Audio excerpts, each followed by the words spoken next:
What's going on, everybody? Welcome back to the channel. So was I wrong about the Masked Starkiller limited edition pop that released this past Friday on the Funko Shop? For those of you guys who've been following along with all the latest Funko news and everything happening right now, the 750 piece Masked Starkiller sold out within minutes this past Friday. Unfortunately, I don't consider this a fair drop where everybody had a realistic chance at getting this pop because there was a massive error on Funko's website that a lot of people got, including myself, and there is significant evidence to prove that unfortunately there was a lot of people who had some sort of backdoor link or early access to this pop to where it didn't matter how much traffic was on Funko's website. When thousands of people went to Funko.com this past Friday, the pop was already sold out or already going to be sold out in a matter of seconds due to all these people having a leg up on the regular customers like myself and probably most of you guys watching. So definitely very unfortunate that this drop happened the way it did, but at the end of the day, this is just how it goes with collecting and when people can see something where they feel like there is a lot of money to be made. And prior to this drop, this pop was being pre-sold on eBay for upwards of $300 to $400.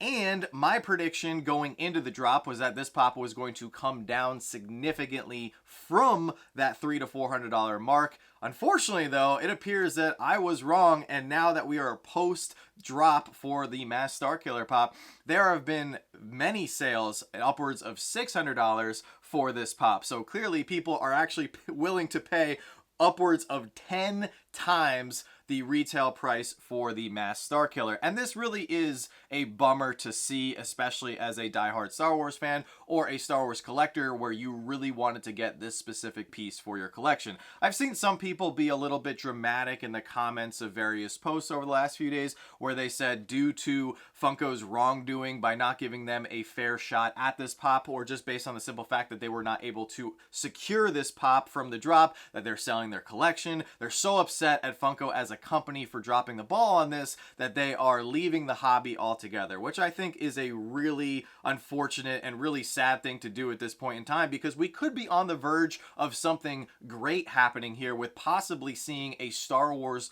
pop character renaissance of some sort. Because the positive thing that I take away from this, regardless of the glitch and the error that was definitely unfair, there is so much demand for limited edition or limited piece Star Wars pops that this sold out so quickly, and I hope Funko sees this and takes this as a major win for them to hopefully turn around and create more really cool limited edition Star Wars pops for us to hopefully pick up and grab for our collection. Now, the process of the website being fair and offering everybody a realistic chance at getting future limited edition release, that's a whole other topic in and itself. But I think there's just so much demand for Star Wars, and especially limited edition Star Wars pops, especially at the caliber that Funko just offered with this Masked Starkiller, with it being a completely different mold than the GameStop release that we got back for May 4th. I think that there is some serious opportunity for money to be made on Funko's behalf, and I really hope that they take advantage of this situation and give us some really cool characters that we've never seen before with limited edition piece counts. Now,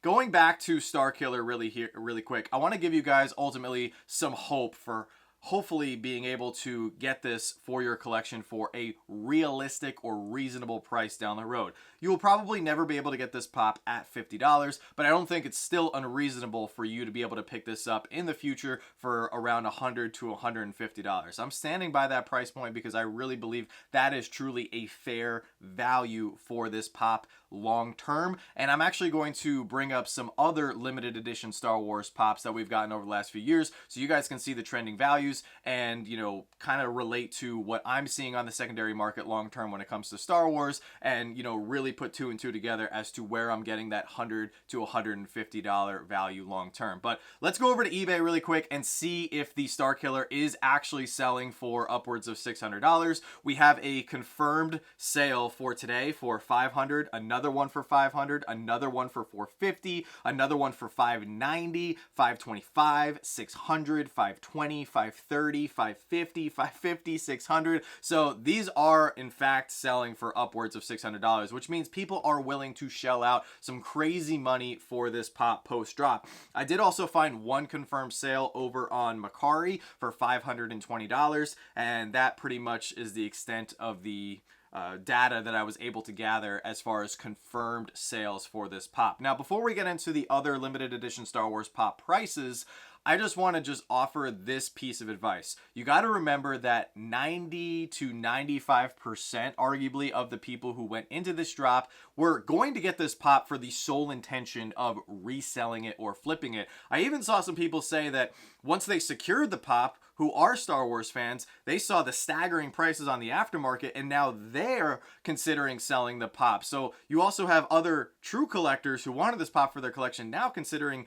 using this as a way to make some money, just because no one expected this to be selling as high as it currently is on the aftermarket. But going back to the 90% of people who bought this with the sole intention to flip, you got to remember that they don't want this. They're not Funko collectors. They're not Star Wars fans. This pop doesn't mean anything to them. This character doesn't mean anything to them. All they see with this item is that they can make money. They're in it for $50 and they want to make as much profit as possible. So they are going to be racing to the bottom and fighting with all of the other flippers to see who can get the best price. But if the sales slow down and we as collectors here in the community band together and don't pay the ridiculous prices, that will force the flippers and the resellers to continue to lower the prices until there are enough people who are willing to bite at whatever price they go down to. So I predict that we are going to be seeing some harsh drops in price over the next few weeks if we as the Star Wars collectors here in the community just commit to not paying these prices. Don't give into the hype. Don't give into FOMO.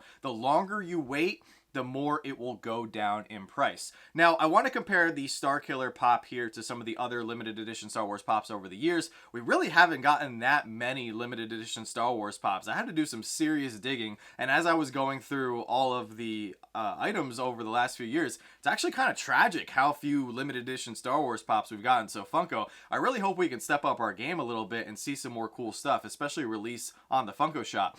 Moving forward here, the first one that we're going to take a look at is the 2,000 piece holographic glow-in-the-dark Obi-Wan Kenobi. This was a 2020 Star Wars Celebration release, limited to 3,000 pieces. This was a little bit weird because you had to enter in a lottery and then be selected to even purchase this pop, but it hit a peak of $990 on the aftermarket in October of 2021, and it's since come down to $400. So it's come down by over $500, and Obi-Wan Kenobi is arguably one of the most popular Star Wars characters of all time. Moving forward to last year, we got the horrific Diamond Grand Admiral Thrawn. This was a limited edition 3,000 piece pop from San Diego Comic-Con 2024. Out of the gate, it sold for upwards of $300. It is now currently worth $100, so come down by 67% in value there. $100 is still way too much for this. I think that this is one of the ugliest pops of all time. I don't like it one bit, but I know there's some other people out there who do enjoy it, so I don't want to knock on it too bad. Next up, we have the Star Wars NFTs. We have yet to see a Series 2 of the Star Wars NFTs, but we did get Series 1 last year. They were all original trilogy characters. They were all deluxe. They were a little bit larger, and I think it was one of the worst NFT waves that we have gotten to date. I think they were just horrible, just really unoriginal designs, not creative whatsoever, and the aftermarket doesn't lie. These things have plummeted in value despite them being original trilogy characters with a very strong and dedicated fan base / collector base. You can get all of these for under $50 with the exception of Princess Leia, who's valued at $85, and the Luke Skywalker Grail valued at $80 currently. So these are of the most popular characters ever from the Star Wars universe, and you can get even these for super cheap. Moving on to the 2016 Qui-Gon Jinn, the first ever Qui-Gon Jinn pop that we got, 2,000 piece limited edition, hit a peak value in 2021 May for $1,700. Now that was a huge outlier sale. For the most part, I would say that the peak actual value was right around $1,240 in June of 2021. But this one has come down significantly because we have seen other Qui-Gon Jinn regular releases, currently valued today at $390. Now, Qui-Gon Jinn, another very popular character, but the ultimate release of other cheaper pops has caused this one, of course, to come down. And we have that situation with Starkiller. They just did it in reverse, where they released the GameStop exclusive cheap Starkiller first and then gave us the limited piece second.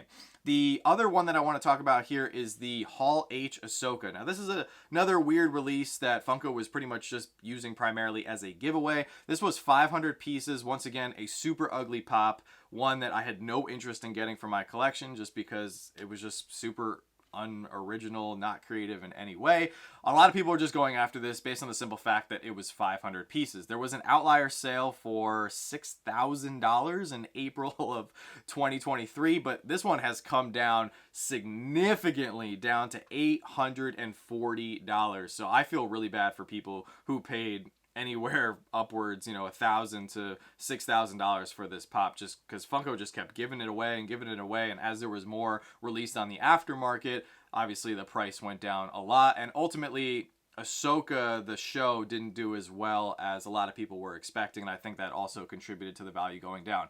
The one Star Wars limited piece pop that I will mention that kind of defies the message that I'm trying to relate to you guys is the 5,000 piece Grogu. That was a 2022 Star Wars Celebration exclusive. This one hit the aftermarket in May of 2022 around $250, and today it's trending for $260. So this thing has somehow held value, which just shows you the sheer obscure, insane popularity that Grogu has as a character. And with the Mandalorian and Grogu movie coming next year for 2026, I don't think that popularity is going down anytime soon. So with the exception of this pop, every other limited piece that I talked about was of a very popular character, a character way more popular than Starkiller. And even though Starkiller is, out of all the pops that I talked about today, the most limited, I still think it has the potential to drop significantly. So if you're holding out, if you're trying to get this one for your collection, don't lose faith, don't give up, just be patient. I'm right there with you. I'm going to be waiting a very long time to pull the trigger on this pop. I just hope that Funko sees this as a sign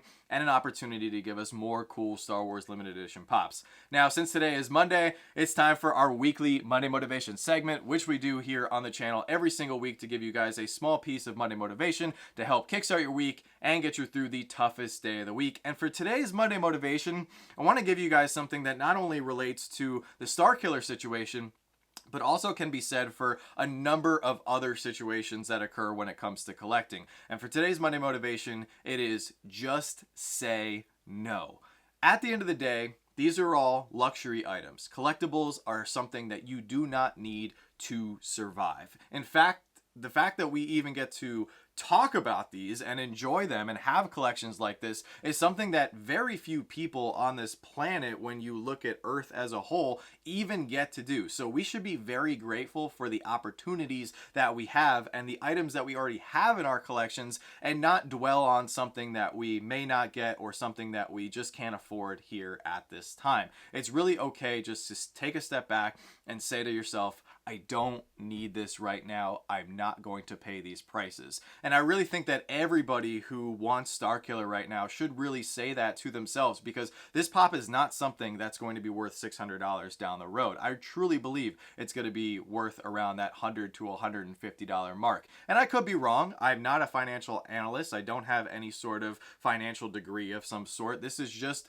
my speculation based on years of collecting and my knowledge of Star Wars and Star Wars Funko Pops. You can choose to not believe me and pay the exorbitant price on the aftermarket, but I think you'd be doing yourself a huge disservice, because at the end of the day, a lot of these items go down in value. Some of them go up in the long run, but a lot of them, once the hype is over, once that FOMO period is over, they do trend downward in value, which gives people an opportunity to pick them up for a more realistic and more reasonable price. So that's my Monday motivation for today. You guys know I am always a huge proponent of sticking to your budgets, buying things for reasonable prices to not overexert yourself. And at the end of the day, if you do have $600 to spend on one Funko Pop, I highly encourage you to take that $600 and buy 10 other pops that are far cheaper than that, because you're going to get far more enjoyment in my opinion, of getting 10 pops. And I would even say take $300 of that money, put it into savings, and then go nuts with that 300 and find yourself 10